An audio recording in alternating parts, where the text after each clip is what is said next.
باللہ من الشیطان اللعین الرجیم بسم اللہ الرحمن الرحیم والحمد للہ رب العالمین والصلاة والسلام علی اشرف الانبیاء والمرسلین خاتم النبیین سید الوصیین محب الغرباء والفقراء والمساکین رحمۃ للعالمین رسول الثقلین امام الحرمین صاحب قاب قوسین محبوب رب المشرقین والمغربین جد الحسن والحسین ابی القاسم محمد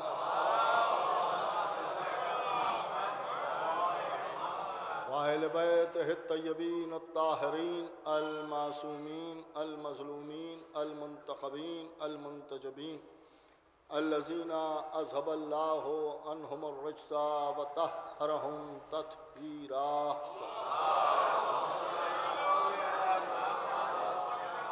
ولعنۃ اللہ علی اعدائہم وقتلتہم ومنکر فضائلہم ومصائبہم وطہارتہم وجلالتہم وشجاعتہم وعظمتہم وولایتہم وعطشہم اجمعین من لیلنا ھذا الی یوم الدین اما بعد فقد قال اللہ سبحانہ تبارک و تعالی فی کتابہ الکریم والفرقانہ الحکیم والقرآن الکریم وقولہ الحق بسم اللہ الرحمن الرحیم فآمنوا باللہ ورسولہ ونور الذین انزلنا صلوات بھیجتے ہیں محمد ایک اور میرے خیال سے اگر بآواز بلند صلوات ہو جائے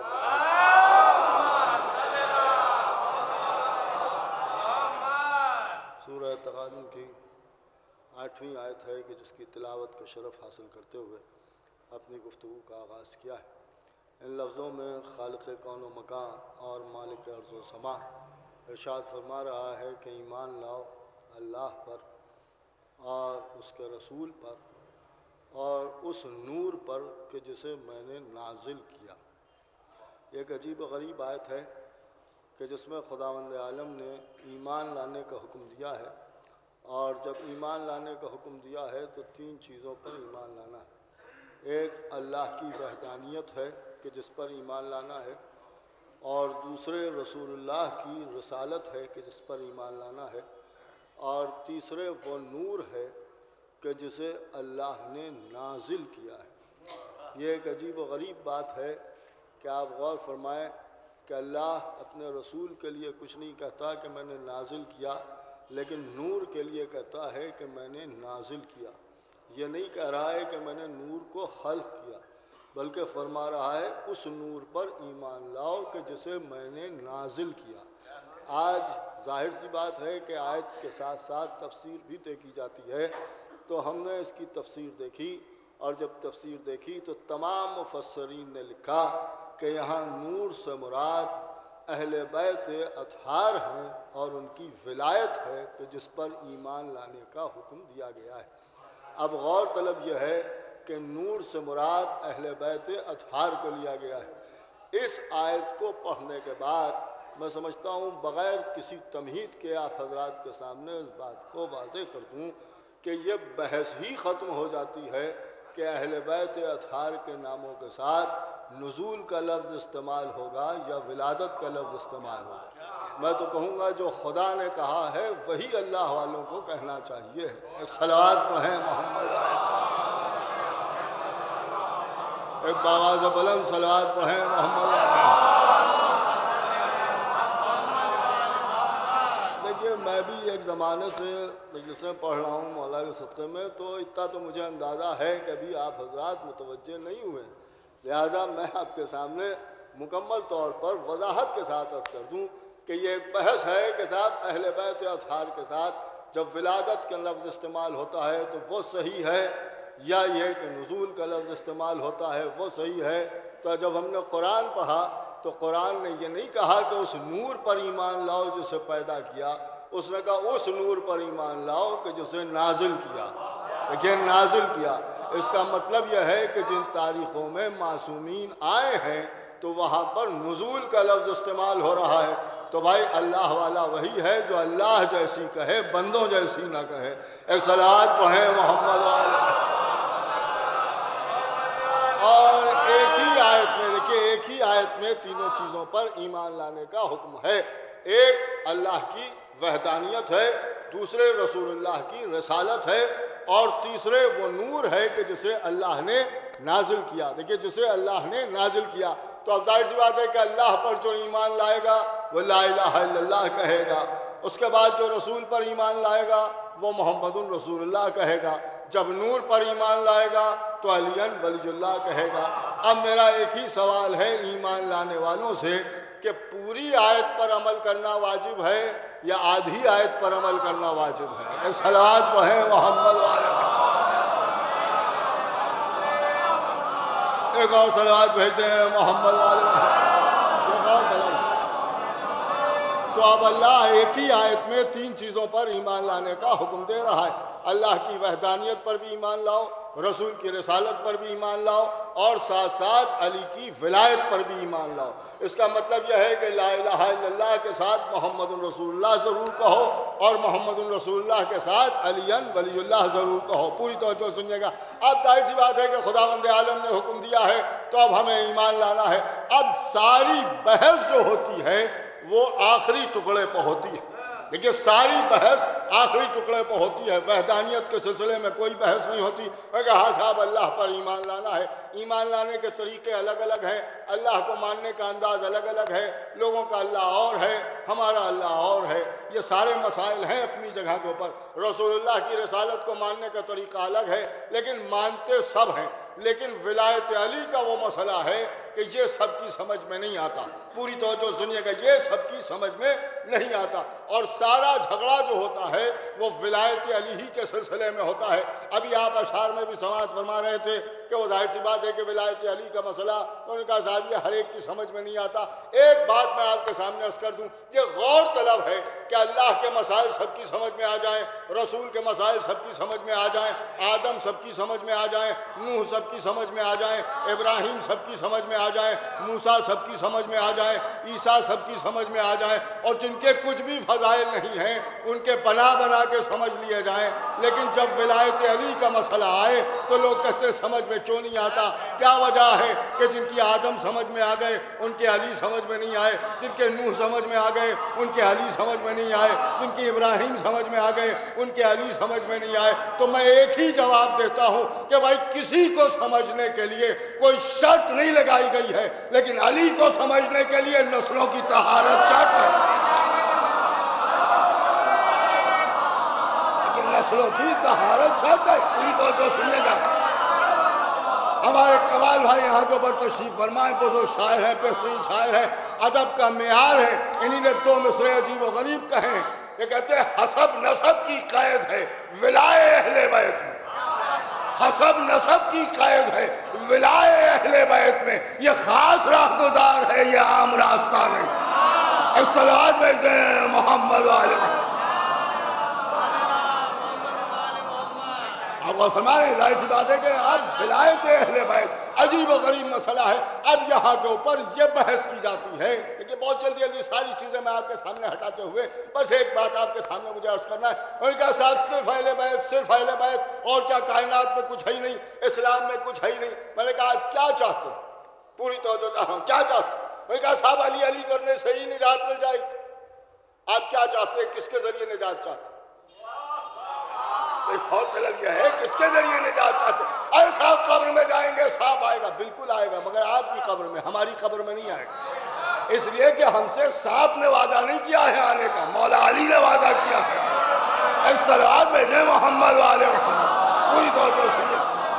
اب ظاہر سی بات ہے کہ ظاہر سی بات ہے اپنے اپنے یقین کی بات ہے۔ ہمیں مولا علی پر یقین ہے لہذا ہم کہتے ہیں مولا علی آئیں گے، کیونکہ ہمیں یقین ہے کہ مولا علی آئیں گے لہذا ہم یہ بات کرتے ہیں۔ اب جسے نہیں یقین ہے وہ جس پر چاہے یقین کرے، یہ تو اپنے اپنے مقدر کی بات ہے۔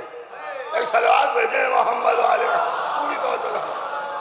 بہت نازک سی بات میں آپ کے سامنے عرض کرنا چاہ رہا ہوں کہ آپ یہ کون کا صاحب نجات خالی اہل بیت کے ذریعے نجات اور کوئی چیز ہے ہی نہیں اسلام میں؟ نہیں، بہت کچھ ہے اسلام میں۔ آپ مجھے یہ بتائیں کہ آپ نجات چاہتے ہیں تو کیسے نجات چاہتے ہیں؟ پوری توجہ چاہ رہا ہوں. بھائی کیسے نجات چاہتے, کس انداز سے نجات چاہتے؟ ان کا صاحب اعمال کریں, عمل کریں, اسی کے ذریعے نجات ہے. اور خالی حضرت علی علیہ السلام کا نام لینا اور اہل بیت اطہار کی بات کرنا اور اس سے کچھ نہیں ہوگا. ارے صاحب نماز پڑھیں, نماز پڑھیے.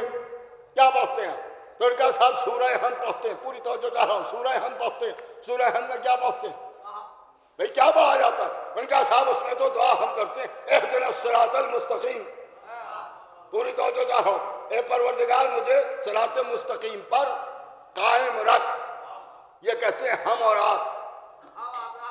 عام مسلمان یہ نہیں کہتا ہے, وہ ترجمہ کرتا ہے کہ اے پروردگار مجھے ہدایت کر صراط مستقیم. دیکھیے وہ کہہ رہے ہیں ہدایت کر صراط مستقیم, ہم کہتے ہیں قائم رکھ صراط مستقیم. دونوں باتیں اپنی اپنی جگہ صحیح ہیں, اس لیے کہ ہمیں صراط مستقیم مل گیا ہے, لہذا ہم کہتے ہیں قائم رکھ. اب جسے نہیں ملا ہے وہ کہتا ہے ہدایت کر, وہ کہتا ہے ہدایت کر. اب غور طلب یہ ہے کہ بھائی صراط مستقیم پر چلنا چاہتے ہیں, ہے کیا صراط مستقیم؟ کیوں چلنا چاہتے ہیں؟ بڑی نازک سی بات میں عرض کر رہا ہوں. احمد بھائی آپ غور کیجئے گا, آپ ہی کہتے ہیں, سب لوگ یہ کہتے ہیں, وہی کہیں گے پھر ایک صلوات پڑھیں محمد والے, پھر وہی کہیں گے جو میں آپ سے عرض کر رہا ہوں. لیکن کہے کوئی کچھ بھی, لیکن بات جو سامنے کی ہے وہ آپ کے سامنے عرض کر رہا ہوں. صراط مستقیم کیا ہے؟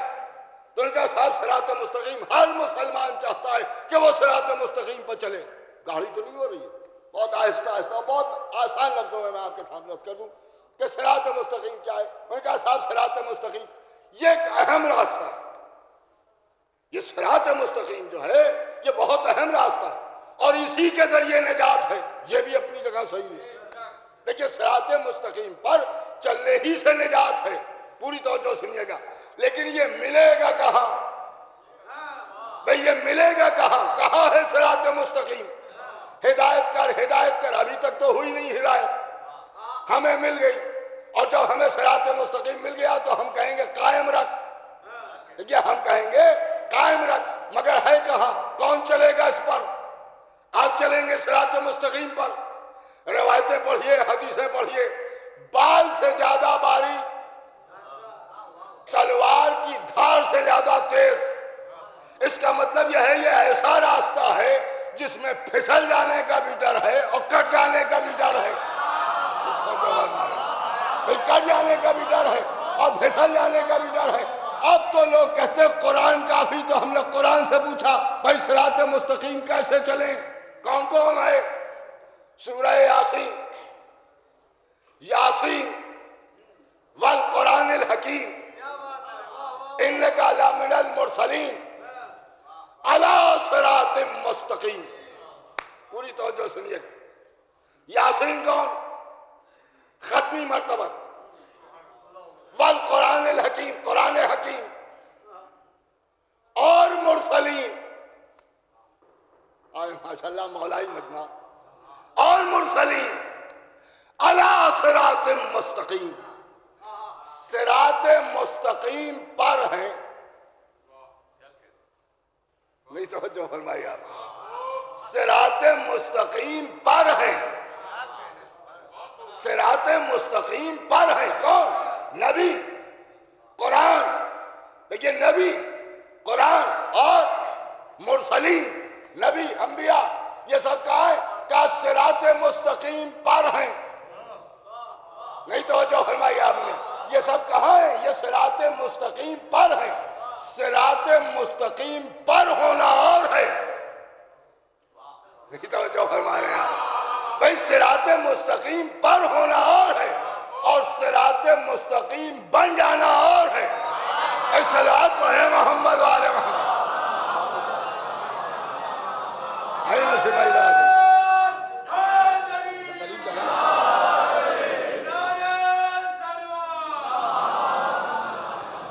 پوری توجہ سنیے گا.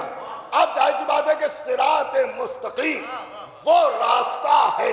دیکھیے وہ راستہ ہے, وہ راستہ ہے صراط مستقیم کہ جس پر نبی بھی ہیں, جس پر قرآن بھی ہے اور جس پر مرسلین بھی ہے. پوری توجہ سنیے گا, مرسلین بھی ہے. اس کا مطلب یہ ہے کہ صراط مستقیم پر خالی آپ نہیں چل رہے ہیں, نبی بھی ہیں صراط مستقیم پر، قرآن بھی ہے صراط مستقیم پر، اور مرسلین بھی ہے قرآن صراط مستقیم پر. پوری توجہ سنیے گا. اب ہاں کیوں نہیں؟ اس لیے کہ یہ اللہ کا راستہ ہے. دیکھیے یہ اللہ کا راستہ ہے. اللہ کے راستے پر نبی چلیں گے، اللہ کے راستے پر مرسلین چلیں گے، اللہ کے راستے پر قرآن ملے گا. پوری توجہ سنیے گا. صراط مستقیم اللہ کا راستہ ہے. کہاں اللہ کا راستہ ہے؟ نبی بھی صراط مستقیم پر، قرآن بھی صراط مستقیم پر، انبیاء بھی صراط مستقیم پر، رسول بھی قرآن صراط مستقیم پر. صراط مستقیم کس کا راستہ؟ اللہ کا راستہ. ایک جملہ میں آپ کے سامنے عرض کروں، اللہ کا راستہ کیسے ہوگا؟ وہ تو چلتا ہی نہیں. نہیں توجہ فرمائی آپ نے. بھائی جب وہ چلتا ہی نہیں تو اسے راستے کی ضرورت کیا ہے؟ بھائی اسے راستے کی ضرورت کیا ہے؟ تو اب غور طلب ہے کہ وہ چلتا نہیں ہے، اب راستہ اس کا کیسے؟ بھائی اس کا راستہ کیسے؟ مسلمانوں نے کہا بس اللہ بس اللہ بس اللہ. اب جو جملہ میں آپ کے سامنے پیش کرنے جا رہا ہوں بڑا عجیب و غریب جملہ ہے. انہوں نے کہا سب صراط مستقیم پر ہیں، یہ اللہ کا راستہ ہے، اللہ کا راستہ ہے. مسلمان اور مقصرین رکے رہیں یہیں پر. پوری تو جا رہا ہوں. اگر واقعی سچے ہیں تو پھر اپنی بات پر رکے رہیں. اللہ کا راستہ ہے. کہاں اللہ کا راستہ ہے؟ سورہ ہود آیت نمبر 56. اِنَّ رَبِّي عَلَىٰ صِرَاطٍ مُسْتَقِيمٍ. ارے اب آپ نہ سمجھیں گے تو کون سمجھے گا؟ اِنَّ رَبِّي عَلَىٰ صِرَاطٍ مُسْتَقِيمٍ. یعنی اللہ کہہ رہا ہے تمہارا رب، تمہارا پروردگار، تمہارا اللہ علی صراط مستقیم، صراط مستقیم پر ہے. جو ہمارے یہ بات میں اپنی طرف سے کہوں تو مجھے اخباری کہو، نصاری کہو. اگر یہ بات میں حدیث میں بیان کروں تو پھر رسول اللہ کو اخباری اور نصاری کہنا، لیکن یہ قرآن کی آیت ہے. اب فضائل جب بیان کرنے پر آ گیا اللہ، تو کیا اللہ بھی غالی ہو گیا؟ نہیں توجہ فرما رہے ہیں. بڑی نازک منزل ہے خدا کی قسم. اب میں تو صاف صاف بات عرض کرتا ہوں، بالکل صاف صاف 2-2-4 کی طرح سے. قرآن کی آیت سورہ ہود آیت نمبر 56 کیا کہہ رہا ہے؟ اِنَّ رَبِّي عَلَىٰ صِرَاطٍ مُسْتَقِيمٍ. اللہ تمہارا رب صراط مستقیم پر ہے. اب بات سمجھ میں آ گئی. صراط مستقیم اللہ کے راستے کو نہیں کہتے، صراط مستقیم نبی کے راستے کو نہیں کہتے، صراط مستقیم قرآن کے راستے کو نہیں کہتے، صراط مستقیم مرسلین کے راستے کو نہیں کہتے. اب صراط مستقیم کس کا راستہ ہے؟ مفسرین نے کہا ساری آیتیں آپ نے سنائی، اس میں کہیں علی کا تذکرہ نہیں ہوا. علی کا تذکرہ کیسے ہو؟ علی صراط مستقیم پر نہیں ہے. علی صراط مستقیم پر نہیں ہے. دلیل سنیے، کسی روایت سے دلیل نہیں دوں گا، میں قرآن کی آیت سناؤں گا. سورہ حج آیت نمبر 41. ھذا صراط علی مستقیم. یہ ہے علی کا سیدھا راستہ. جو ہمارا یہ ہے علی کا سیدھا راستہ. اب سمجھ میں آیا، سب چلیں گے صراط مستقیم پر، علی نہیں چلے گا، کیونکہ علی اسے کہتے ہیں جو صراط مستقیم پر نہیں چلتا بلکہ اس کے چلنے سے صراط مستقیم پر.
صراط مستقیم بنتا ہے، دیکھیے علی کے چلنے سے صراط مستقیم بنتا ہے۔ اب آپ نے غور فرمایا، اعتراض کرنے والے تو اعتراض کر دیں گے، اعتراض کرنے کا ڈھنگ بھی ہم ہی سکھاتے ہیں،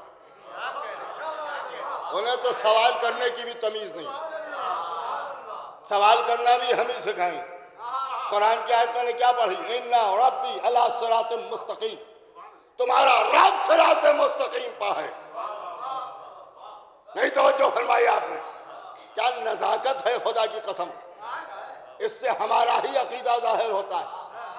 تمہارا رب صراط مستقیم پر ہے، تمہارا رب صراط مستقیم پر ہے۔ مسلمان کنفیوز ہو گئے، وہ کہنے لگے اللہ اللہ کو کہہ دیا، اللہ کو کہہ دیا، دیکھا ہم نے غالی غلو کر دیا، مسحری ہو گئے، تم سمجھے ہی نہیں۔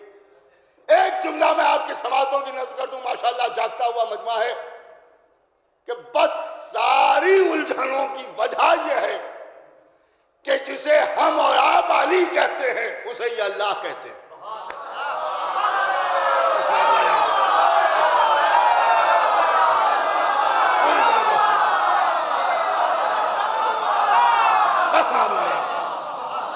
بس اتنا سا معاملہ ہے کہ ہم علی کے فضائل بیان کرتے ہیں، یہ اللہ سمجھتے ہیں، ہمیں یہاں اللہ کا لفظ نہیں ہے، رب کا لفظ ہے۔ اِنَّا رَبِّي، ارے تو کیا رب اللہ نہیں ہے؟ اللہ کے علاوہ کسے کہا جا سکتا ہے؟ بہت قرآن، پورے چیلنج سے آپ کے سامنے عرض کر رہا ہوں، غلط کر دے تو مذہب صاحب بدل دے، پورے چیلنج سے آپ کے سامنے عرض کر رہا ہوں، پڑھیے جا کے قرآن، جہاں جہاں انبیاء و مرسلین نے مدد مانگی ہے وہاں رب کا لفظ استعمال کیا۔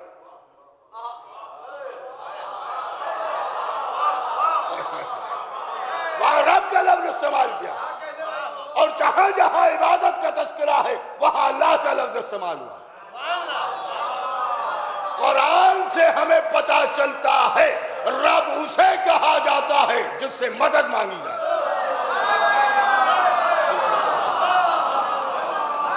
جس سے مدد مانگی جائے، پوری توجہ سنیے گا، مدد مانگی جائے، مدد کرنے والا رب کہلاتا ہے۔ دیکھیے مدد کرنے والا رب کہلاتا ہے، پوری توجہ سنیے گا، رب کہلاتا ہے۔ رسول اللہ کی دعائیں پڑھیے، مدد کی بات آئی تو رب کہا، دیکھیے رب کہا، پوری توجہ سنیے گا، رب کہا۔ اب غور طلب ہے کہ یہ رب کون؟ کیا مدد تو اللہ ہی کرتا ہے۔ اب آپ میں اور رسول اللہ میں کچھ چل رہی ہے تو یہ ہمیں نہیں معلوم۔ آپ کہہ رہے ہیں اللہ مدد کرتا ہے، رسول اللہ کہہ رہے ہیں یا علی تم نے سب کی چھپ کے مدد کی، میری ظاہر ہو کے مدد کی۔ اب صحیح کون ہے یہ آپ طے کیجئے، صحیح کون ہے یہ آپ طے کیجئے، پوری توجہ سنیے گا۔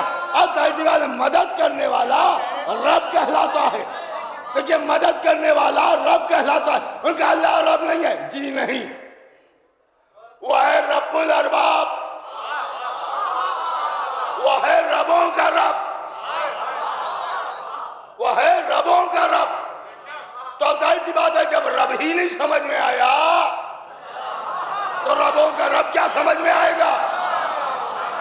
اب وہ کون ہے جو ہمارا رب؟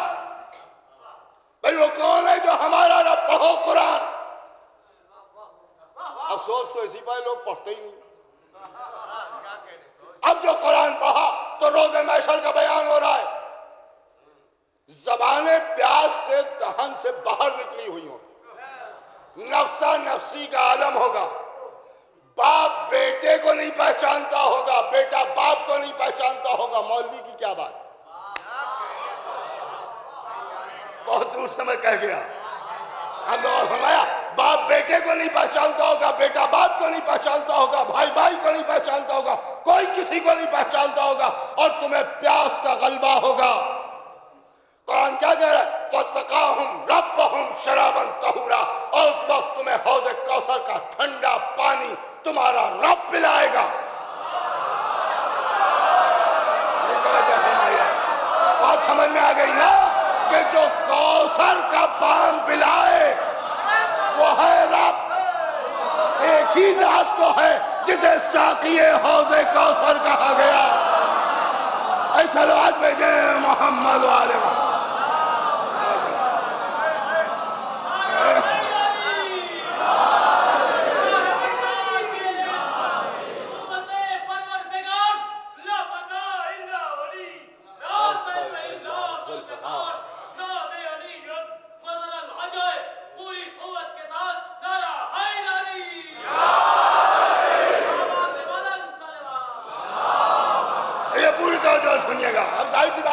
تمہارا رب تمہیں حوض کوثر کا پانی پلائے گا، ٹھنڈا پانی پلائے گا. ساقی حوض کوثر مولا کائنات. اس کا مطلب یہ ہے کہ اس آیت میں مولا علی کو رب کہا گیا. دیکھیے رب کہا گیا. اب یہ بھی طے ہے کہ قرآن نے علی کے راستے کو صراط مستقیم کہا اور رب کو صراط مستقیم پر بتایا. تو اب تو دو ہی راستے ہیں، ایک اختیار کرنا پڑے گا.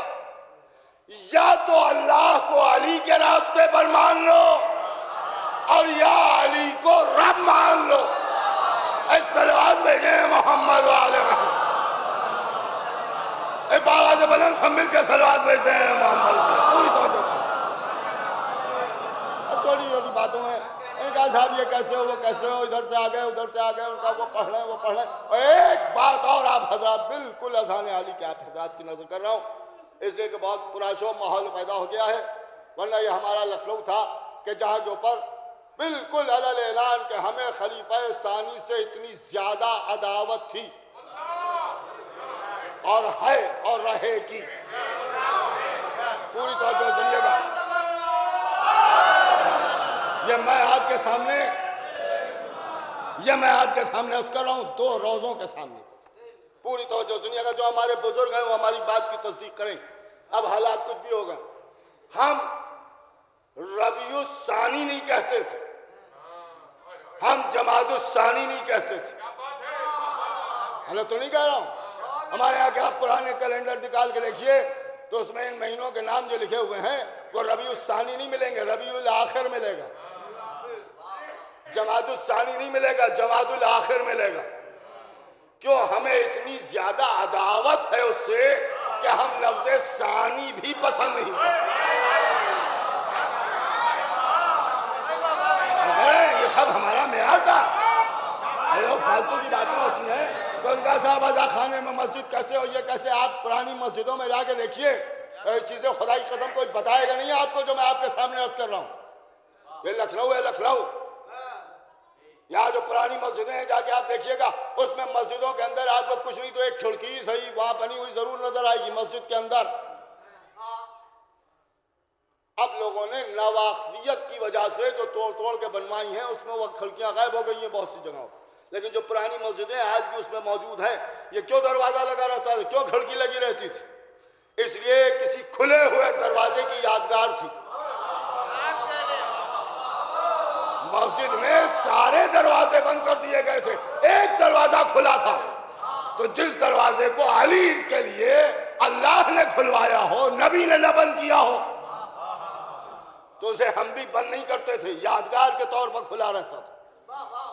یہ کھڑکی نہیں تھی، یہ تبرہ تھا دشمنان اہل بیت. صلوات بھیجیں محمد والے. پوری توجہ سنیے گا.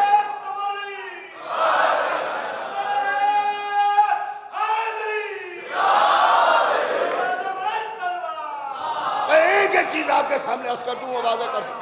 چھوٹی چھوٹی باتوں میں بہے گئے صاحب یہ کیسے ہو یہ کیسے ہو وہ کیسے. اور صاحب دیکھیے ان کو یہ کہہ دیا ان کو یہ کہہ دیا فضیلت میں پڑھ گئے. ہم کیا، ہم نے تو سب آپ ہی کی کتابوں سے دیکھا ہے. ہم کو تو آپ نے زبان سے بھی کچھ نہیں کہنے دیا، لکھنے کیا دیتے. ہمارے اوپر ایسا دور گزرا ہے، پوری توجہ سنیے گا، ایسا دور گزرا ہے ہمارے اوپر کہ ہم تو کچھ کہہ ہی نہیں سکتے تھے.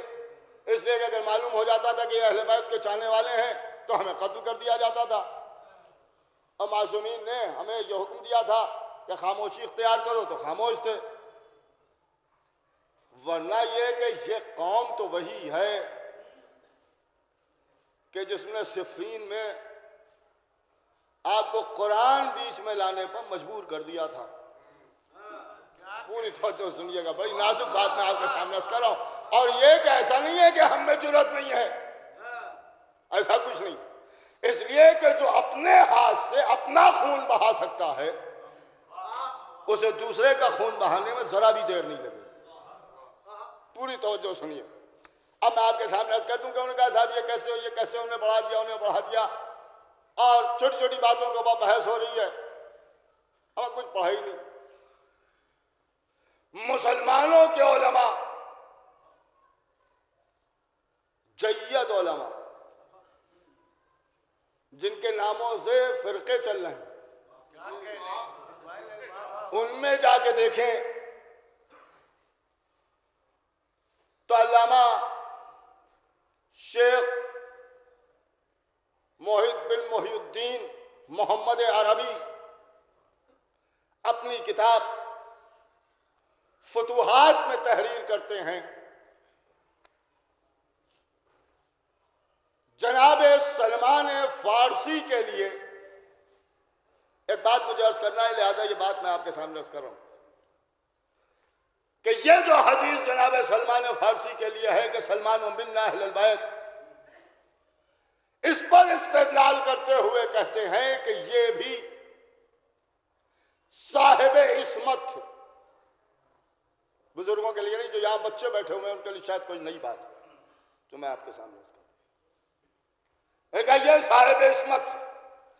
اور اس کے بعد انہوں نے کہا کہ یہ بھی کہا جاتا ہے کہ یہ حضرت عیسیٰ کے آخری نائب تھے. پوری توجہ سنیے، آخری نائب تھے. اور جناب سلمان فارسی کو اہل بیت سے نسبت دینا اس بات کی دلیل ہے کہ ان کی زندگی میں کوئی گناہ نہیں تھا. یہ ہم نہیں کہہ رہے ہیں، یہ ہم نہیں کہہ رہے ہیں. پوری توجہ سنیے گا. صاحب عصمت کا مطلب معصوم. ایک جملہ یہی میں کہتا چلوں کہ سلمان اس لیے معصوم کہ انہیں نسبت اہل بیت سے، تو جسے اہل بیت سے نسبت ہو جائے اسے تو مسلمان معصوم مان لیں، اور جس کی تمنا اہل بیت کرے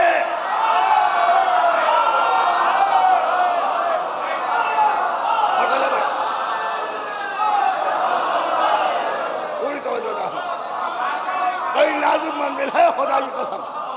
ان کا یہ صاحب عصمت اس لیے کہ انہیں نسبت ہے اہل بیت سے. اور جو یہ ہوا میں بات نہیں کی، انہیں چھوٹا موٹا عالم نہ سمجھیے گا کہ وہ پاٹنالے کے عبدالعلیم سمجھ لیں. پوری توجہ سنیے گا، ایسا کوئی مسئلہ نہیں. وہ سید عالم دین تھے. یا وہ ایک اور نکلے ہیں فرنگی میں سے، کیا نام ہے ان کا، خالی رشید. ان کو سب خالد رشید کہتے ہیں، میں خالد رشید نہیں ہوں، خالی رشید. اس لیے کہ ان کے پاس کچھ بھی نہیں ہے، نہ قرآن ان کے ہاتھ ہے نہ اہل بیت ان کے ہاتھ ہے، لہذا خالی رشید. اگر ان کی حیثیتی کیا ان کا معاملہ نہیں ہے؟ پوری توجہ سنیے، ان کا مسئلہ نہیں ہے جو میں آپ کے سامنے رکھتا ہوں. یہ بڑے بڑے جید علماء بیان کر رہے ہیں. وہ کیا بیان کر رہے ہیں؟ وہ کہہ رہے ہیں صاحب عصمت اس کا سبب، استدلال بھی تو دیکھیے. وہ کہہ رہے ہیں اس لیے کہ قرآن میں خداوند عالم نے اہل بیت اطہار کی طہارت کا اعلان آیہ تطہیر میں کیا. اللہ کہہ رہا ہے ہر قسم کی نجاست کو تم سے دور رکھوں گا. تو جب اللہ کا یہ ارادہ ہے کہ وہ نجاست کو دور رکھے تو اب کوئی نجاست اہل بیت سے نسبت پا نہیں سکتی. یہ توجہ فرما رہے ہیں. ارے کیا دلیل ہے خدا کی قسم. سلمان ادھر کے نہیں ہیں، ادھر کے ہیں. اپنا سمجھ کے سنیے. اے صلوات بھیجے محمد والے. پوری توجہ چاہ رہا، یہ ادھر کے ہیں. اور یہ بھی ایک عجیب و غریب معجزہ ہے کہ آدمی ہمارا ہے، فضائل وہ بیان کر رہے ہیں. یہ فضائل وہ بیان کر رہے ہیں. افسوس اسی بات سب سمجھ رہے ہیں، مگر جسے جہنم کھینچ رہا ہو، اے صلوات بھیجے محمد والے، وہ کہا جائے. سب معلوم ہے. پوری توجہ چاہ رہا. آیہ تطہیر کا حصار ہے. اہل بیت اطہار کے چاروں طرف کوئی نجاست قریب جا نہیں سکتی. اللہ کہتا ہے کہ میں نجاست کو قریب نہیں آنے دوں گا، تو جب اللہ نے کہہ دیا نجاست کو قریب نہیں آنے دوں گا، تو اب جو نسبت پائے وہ ہے پاک، وہ ہے صاحب عصمت. جملہ سنیں گے آپ، وہ ہے صاحب عصمت، وہ ہے پاک. لیکن مسلمانوں یہیں پر قائم رہنا، بھاگنا نہیں میدان میں سے، اپنے بزرگوں کی پیروی کرتے ہوئے. پوری توجہ سنیے گا کہ وہ ہے پاک. ایک صلوات پڑھیں محمد والے محمد. آئیے مسلمان، آئیے تشریف لائیں سکلن سے. ایک اور صلوات پڑھیں محمد والے محمد. ایک اور باواز بلند صلوات پڑھتے ہیں محمد. بس میری طرف متوجہ ہو جائے. بڑی نازک سی منزل ہے جو میں آپ کے سامنے عرض کر دوں اور اس کے بعد بات تمام کر دوں. بہت دیر ہو چکی ہے اور میں بہت زیادہ وقت آپ حضرات کا نہیں لینا چاہتا. پوری توجہ سنیے گا. اب ظاہر سی بات ہے کیا کہہ رہے ہیں؟ اللہ کہہ رہا ہے، آیت تطہیر کا حصار ہے. اللہ کہہ رہا ہے میں ہر قسم کی نجاست کو تم سے دور رکھوں گا. یعنی کسی قسم کی نجاست ان کے قریب آ نہیں سکتی. اہل بیت اطہار سے نسبت دی گئی سلمان کو. سلمان و من اہل البیت، سلمان ہم اہل بیت میں ہیں. لہٰذا یہ اس بات کی دلیل ہے کہ سلمان صاحب عصمت، سلمان معصوم، سلمان صاحب عصمت، سلمان معصوم کوئی نکل نہیں سکتا. اس لیے کہ خالی یہی معصوم نہیں ہے، یہ جو 14 ہیں یہ صاحب منصب معصوم ہیں. ورنہ یوں معصوم ہوگا اگر آپ دیکھیں. یہ میں نے اس لیے کہہ دیا کہ کسی کے ذہن میں کوئی کنفیوژن نہ رہے. 1,24,000 انبیاء سب معصوم، ملائکہ معصوم، غلمان معصوم، حور معصومہ. پوری توجہ سنیے گا، یہ سب معصومی تو ہیں. اب غور طلب ہے کہ یہاں 14 کا جو مسئلہ ہے یہ صاحب منصب معصوم ہے. اور جو معصوم کہنے پہ آتے ہیں تو لوگ اپنے بیٹوں کو معصوم کہہ دیتے ہیں. مجھے یہی جو شکایت ہے کہ احمد تمہارا بیٹا معصوم ہو سکتا ہے، علی کا بیٹا معصوم نہیں ہو سکتا.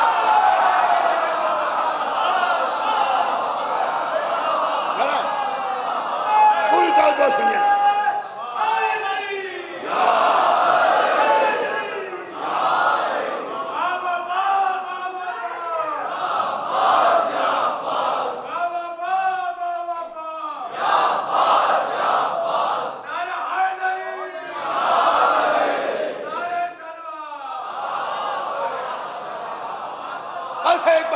سامنے عرض کر دوں، پوری طرح سے میری طرف متوجہ ہو جائے. ایک بات مجھے عرض کرنا ہے اور وہ عجیب و غریب بات ہے. خدا کی قسم کیا جملہ تحریر کرتے ہیں. وہ کہتے ہیں سلمان اس لیے معصوم اور اس لیے صاحب عصمت اور انہیں پاک سمجھا جائے کیونکہ وہ اہل بیت سے منسوب ہیں. اور اس کے بعد لکھتے ہیں کیونکہ، سنیے گا شیبو بھائی، کیونکہ جو شے اہل بیت سے منسوب ہو جائے اسے نجس سمجھنا اپنی خاندانی نجاست کا اعلان کرنا ہے.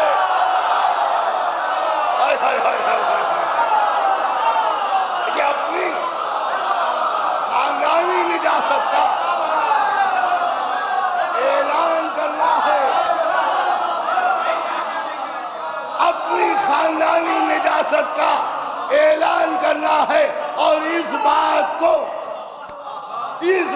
کو ہمارے علماء نے بھی ان کی کتاب سے نقل کیا اور کہا کہ بالکل صحیح کہا، بالکل صحیح کہا.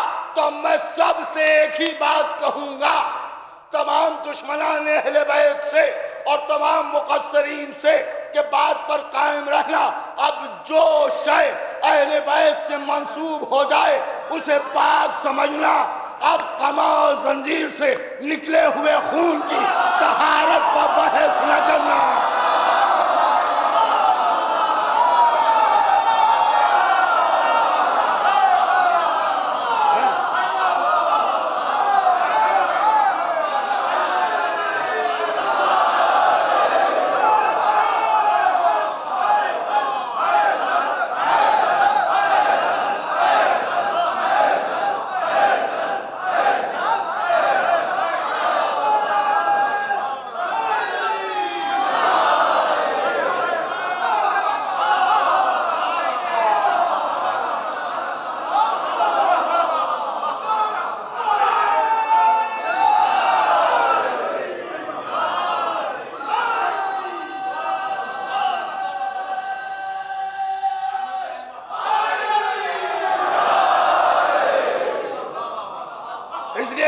منسوب ہے حسین ابن علی،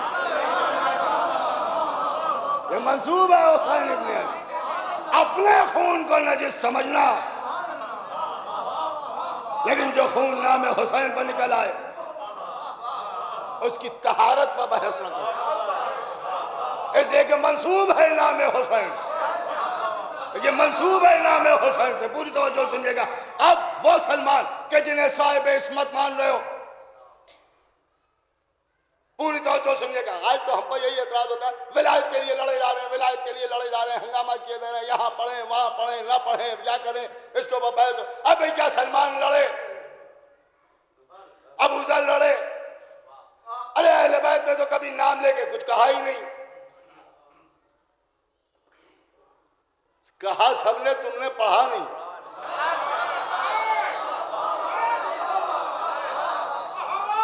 کہا سب نے، تم نے پڑھا نہیں۔ احتجاج تو اتنا ہوا، بھائی صاحب غور کرنے کی بات ہے، احتجاج اتنا ہوا کہ پوری ایک کتاب احتجاج تبریزی لکھ دی گئی۔ آپ کہہ رہے ہیں احتجاج نہیں ہوا؟ اب آپ اس دنوں کی طرح سے اپنے گھر میں بیٹھے رہے تو اس کا کیا کیا جائے؟ پوری توجہ سنے گا، پوری کتاب ہے احتجاج تبریزی، اس میں صرف احتجاج ہی لکھے ہوئے، پوری توجہ سنیے گا۔ اب کہا صاحب احتجاج نہیں ہوا، سنیے، 12 آدمی اصحاب سے نکلے، اس میں 6 مہاجر اور 6 انصار، اور 12 کا عدد اس لیے لیا گیا کہ یہ سب اثنا عشری تھے، اور کہا کہ اس نے علی کا حق اور فاطمہ کا حق چھینا ہے، ہم اسے ممبر سے اتار لیں۔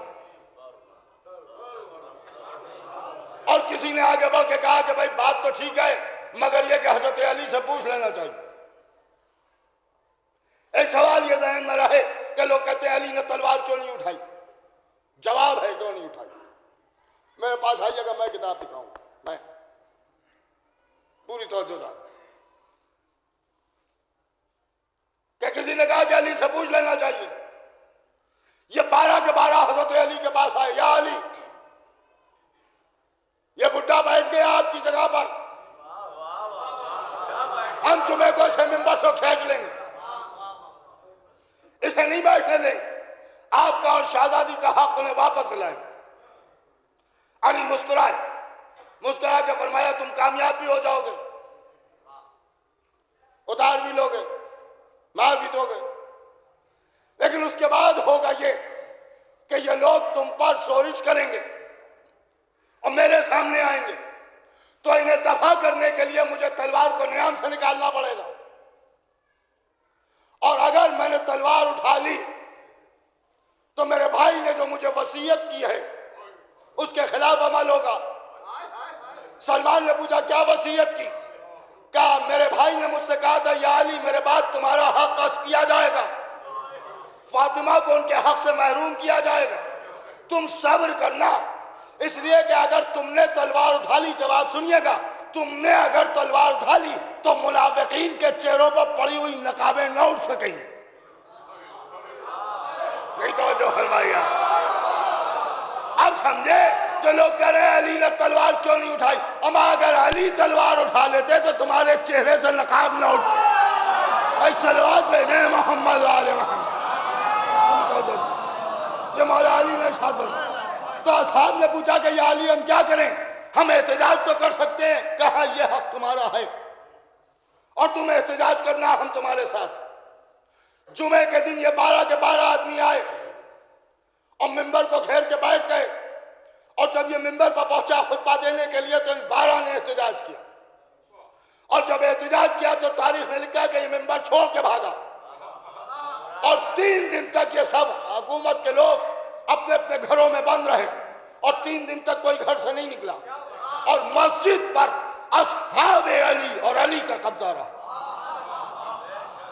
3 دن کے بعد خلیفہ دوم 4000 آدمیوں کو لے کے مسجد پر حملہ کرتا ہے، اور مسجد پر حملہ کیا، اور آنے کے بعد خالد بن سعید سے، نام میں کنفیوز نہ ہوئیے گا، نام ہے خالد بن سعید، وہ ہے خالد بن ولید جو ادھر کا ہے، اور یہ کیونکہ سعید کا بیٹا ہے لہذا ادھر کا ہے، صلوات پڑھیں محمد والے یہ ادھر کا ہے خالد بن سعید. پوری توجہ سنیے گا. خالد بن سعید. اب جو خالد بن سعید کو دیکھا تو کہا کہ تم نے جو اس دن تقریر کی تھی اب نہ کرنا ورنہ قتل کیے جاؤ. خالد بن سعید مسکراتے ہوئے تاریخ میں لکھا کہ بڑے اطمینان سے کھڑے ہوئے اور کھڑے ہو کے کہا کہ تو ہم سے بات کر رہا ہے حالانکہ نہ حسب میں ہمارے برابر نہ نسب میں ہمارے برابر نہ جہاد میں کبھی ہمارے ساتھ رہا میدان میں گیا تو بھاگتا نظر آیا آج تو ہمیں دھمکانے کے لیے آیا ہے. بس جیسے ہی یہ کہا وہ خاموش ہوا. علی نے کہا بیٹھ جاؤ. کہاں گئے وہ لوگ جو کہتے ہیں نام لے کے نہیں کہا ہمارا نام لے کے نہیں منہ پہ کہا. پوری توجہ سنیے گا منہ پہ کہا. اس کے بعد کا جملہ سنیے. علی نے کہا خالد بیٹھ جاؤ اور جیسے ہی خالد بیٹھ گئے سلمان کھڑے ہو گئے. کیا حکمت تھی علی کی. جب تک خالد بولتے رہے خاموش رہے. جیسے ہی خالد خاموش ہوئے کہ اب تم بیٹھ جاؤ. اب دوسرے کی باری. سلمان کھڑے ہو گئے اور جب جناب سلمان کھڑے ہوئے تو سلمان نے کہا خدا کی قسم میں نے رسول اللہ کو کہتے ہوئے ان کانوں سے سنا اور اگر نہ سنا ہو تو یہ کان بہرے ہو جائیں کہ انہی نے ارشاد فرمایا کہ میں دیکھ رہا ہوں کہ میرے بعد مسجد میں میرا علی اپنے اصحاب کے ساتھ بیٹھا ہوا ہے. اب جملہ سنیے گا. رسول اللہ کا جملہ ہے جناب سلمان فارسی نے دہرایا ہے اور منہ پہ دہرایا ہے. منہ پہ کہا ہے. سلمان کہتے ہیں کہ رسول اللہ نے فرمایا کہ میں نے دیکھا کہ علی اپنے اصحاب کے ساتھ مسجد میں بیٹھا ہوا ہے اور کتوں کی ایک جماعت کے جو جہنمی کتے ہیں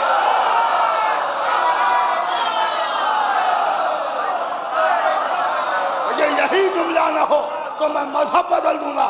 جملہ یہ ہے کہ جہنمی کتوں کی جماعت اپنے سردار کے ساتھ مسجد پر حملہ کر رہی ہے اور خدا کی قسم وہ جہنمی کتے تم ہی لوگ ہو.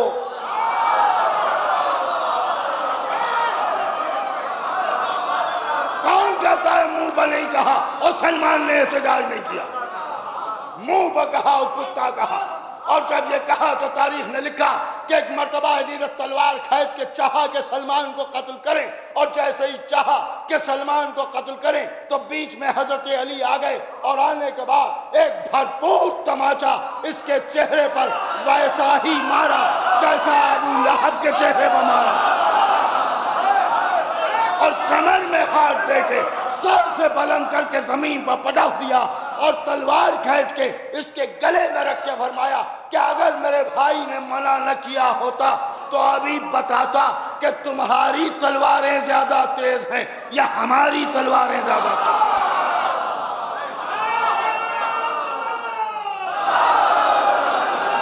پوری توجہ.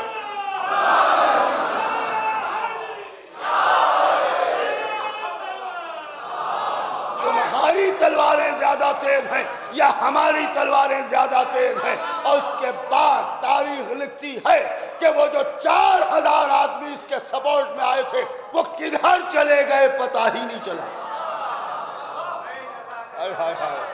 اب ایک جملہ آپ چاہے جیسے سنیں کہ بھاگنے والے کو اکیلا چھوڑ کے بھاگ گئے.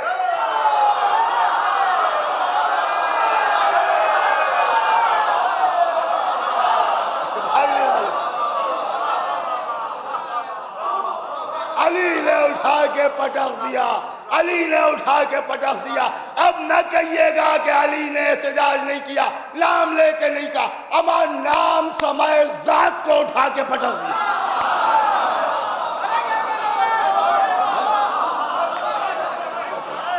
پورے چیلنج آپ کے سامنے اس کر رہا ہوں. اب یہ واقعہ سامنے آیا. پوری توجہ سنیے گا. یہ 12 آدمی تھے اور اس کے بعد حضرت علی علیہ السلام نے فرمایا سلمان چلو اور سب کو لے کے حضرت علی علیہ السلام واپس آ گئے. اپنے حق کے لیے بھی احتجاج کیا اور فاطمہ کے حق کے لیے بھی احتجاج.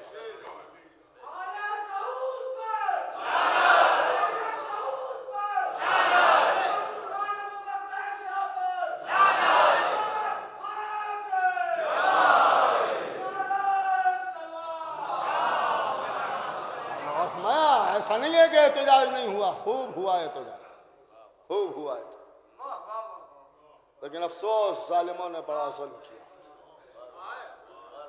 آج جس کی شب شہادت آپ منا رہے ہیں وہ فاطمہ یہ نوحہ بڑھتی ہوئی اس دنیا سے چلی گئی۔ میرے اوپر اتنی مصیبتیں پڑی ہیں کہ اگر دنوں پر پڑتی تو مثل تاریخ رات کے ہو جاتی۔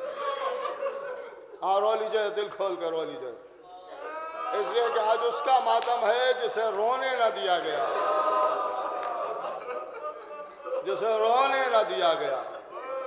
یہی تو کہا جاتا تھا کہ رونا ہے تو دن میں روئیں یا رات میں روئیں، اس لیے کہ ہر وقت رونے سے ہماری نیندوں میں خلل پڑ جاتا ہے۔ افسوس رسول اللہ کے بعد چند دن تک شہزادی زندہ رہی، اور ان چند دنوں میں کیا کیا مصائب گزرے کہ یہ فرما رہی ہیں اتنی مصیبتیں پڑی ہیں کہ اگر دنوں پر پڑتی تو مثل تاریخ رات۔ شہزادی کا غم ہے، آپ کو معلوم ہے دروازے میں آگ لگا دی گئی، رونے کا لیے یہی کیا کم ہے کہ ایک مظلومہ کی شب شہادت دروازے میں پیس دیا گیا۔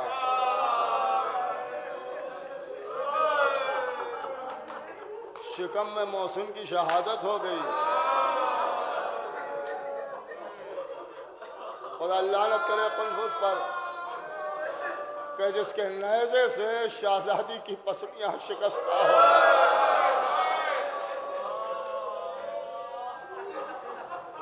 شہزادی کی پسلیاں شکستہ ہو گئے۔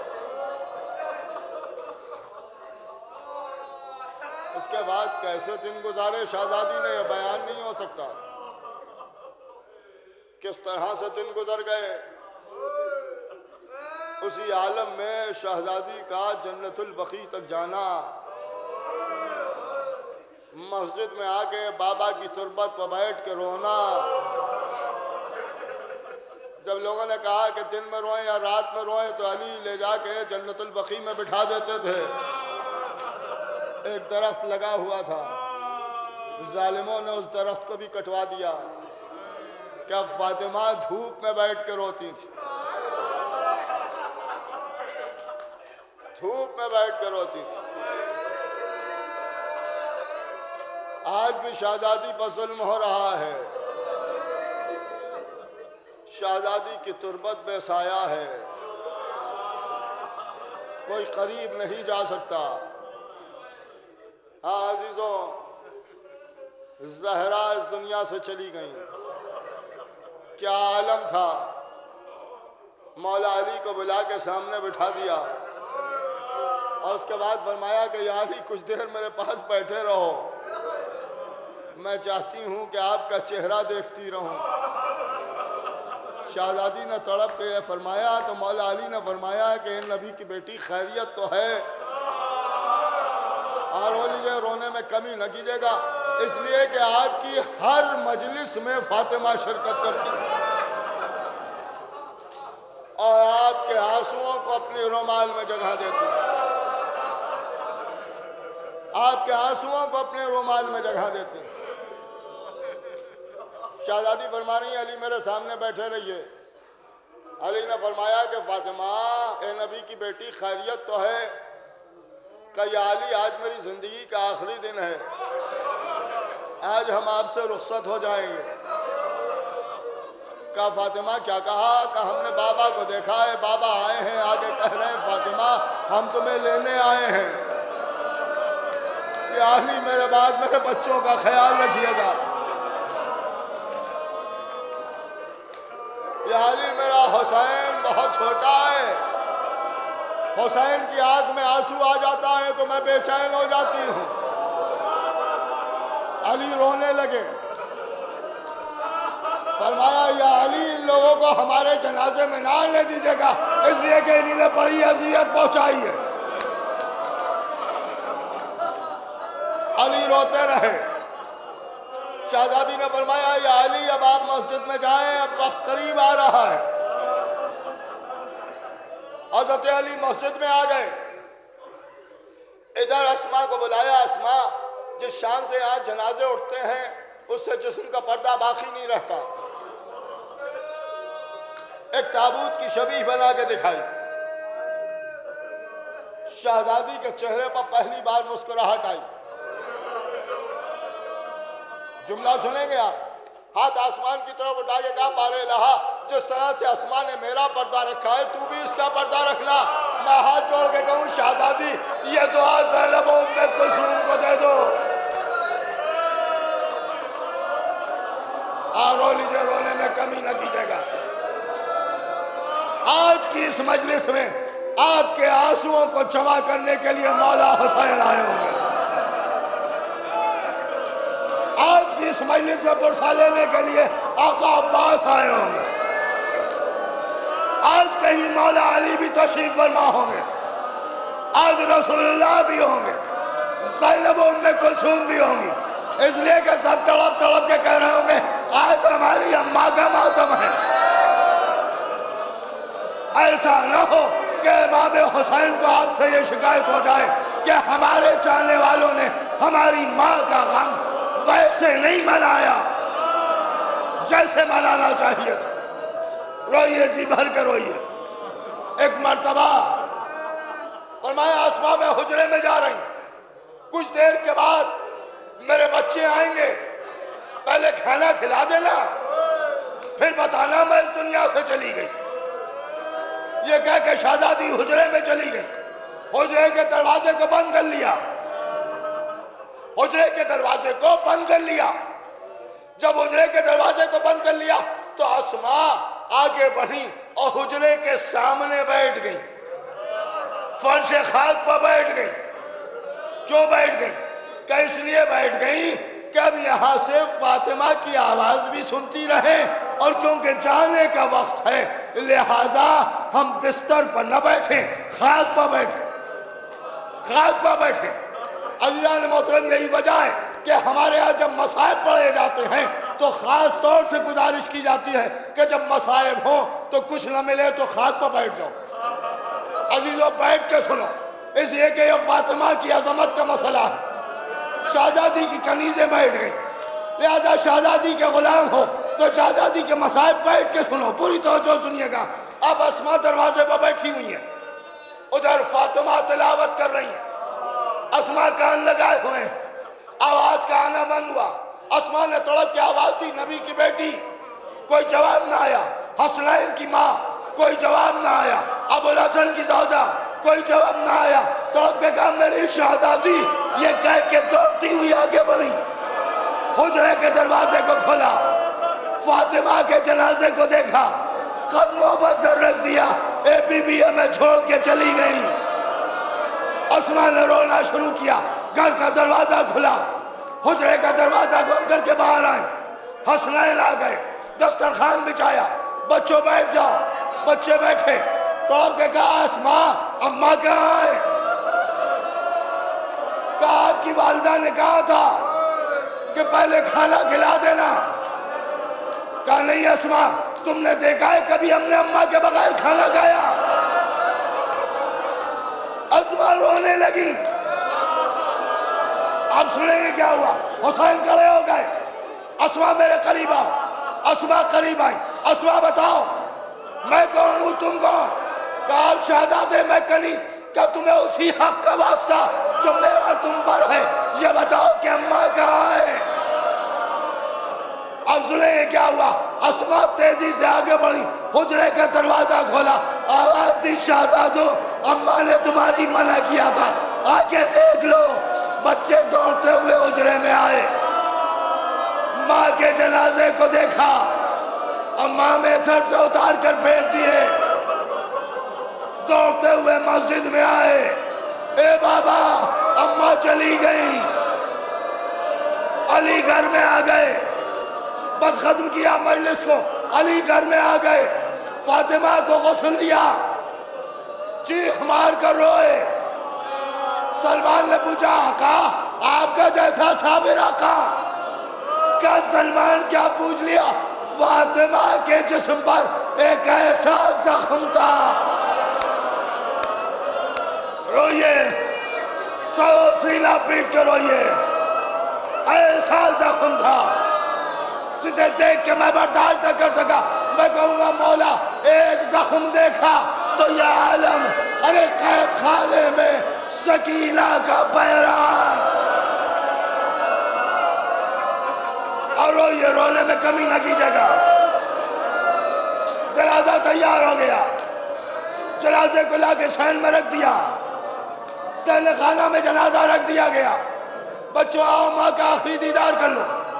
زینب آگے بڑھی، اپنے آپ کو ماں کے لاشے پر گرا دیا، ماں خدا حافظ۔ ام کلثوم تڑپ تڑپ کے روئی، امام حسن مجتبیٰ قدموں سے لپٹ کے روئے۔ حسین نظر نہیں آئے، علی نے دیکھا ایک گوشے میں کھڑے ہوئے ہیں، آگے بڑھے، دونوں ہاتھوں کے درمیان حسین کے چہرے کو لیا، چہرہ اپنے چہرے کی طرف کیا، آنسوؤں سے تر دیکھا، تڑپ کے فرمایا میرے لال کیا اپنی ماں کا آخری دیدار نہ کرو گے؟ حسین نے کہا اماں سے ہم بات کرنا چاہتے ہیں بابا، اگر آپ کی اجازت ہو آپ میرے لال بات کرو۔ سب سامنے سے ہٹ گئے، ماں کے جنازے کو حسین نے دیکھا، آواز دیا ماں، آپ تو جانتی ہیں نا ماں، ہم آپ کے پاس اس وقت آتے تھے جب آپ بلاتی تھی۔ اماں اگر حسین سے ملنا ہے تو آواز دو، اگر نہ پکارو گی تو حسین نہ آئے گا۔ تاریخ نے لکھا جنازے سے آواز آئی آ میرے حسین آ۔ حسین نے کہا اماں ایسے نہیں، اماں جب بلاتی تھی آغوش پھیلاتی تھی، اماں آغوش پھیلاؤ، اتنا کہنا تھا۔ بس سنیا جنازے میں حرکت ہوئی، بندے کفن ٹوٹے، دونوں ہاتھ کا منظر باہر نکلے، آ میرے حسین آ۔ حسین دوڑتے ہوئے چلے، اپنے آپ کو ماں کے اوپر گرا دیا، اے اماں آج آ گئے، 61 ہجری میں تم چلی آنا۔